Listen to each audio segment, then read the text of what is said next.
My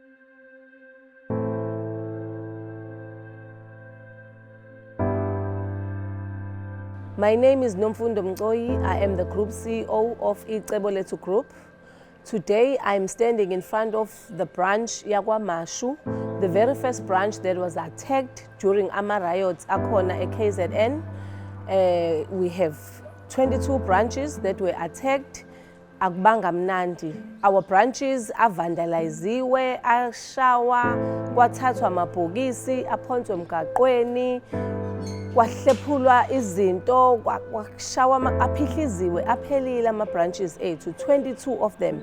And this is the very first one that was attacked. So, kwenzekile konke lokho umphakathi. Icebo lethu lenu elokusiza nina, elokuthi esikhathini esinzima sibe khona ukuthi sinisize. For the past 3 days, besingakwazi ngisho ukusebenza. Bengasebenzeki, sisebenza remotely at home and from our call center.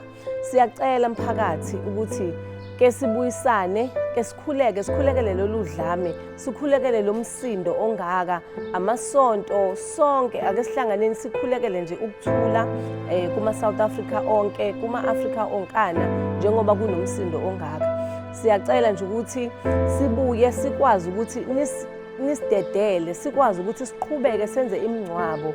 We have clients, we have bodies in our mortuaries that are waiting ukuthi afihlwe kuzi weekend.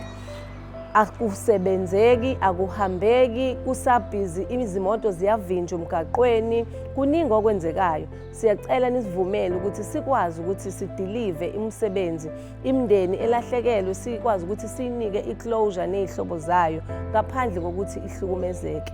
Siyacela ke sicebo lethu avuliwe ama branches ethu akhona ukuthi anisize lapho nilahlekelwe izihlobo ukuthi enze imingcwabo yonke. Siyacela nize emabranchini noma nisithinte in our call center.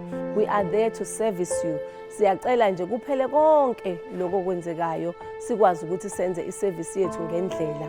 Siyacela nje going forward nomphakathi omningi osisizile wasivikela kwamanye ama branch, qhubekani nokusivikela, qhubekani nokuthi ni protect icebo lethu ngoba akulona elethu kodwa elethu sonke ukusiza iSouth Africa yonke. Siyabonga kakhulu.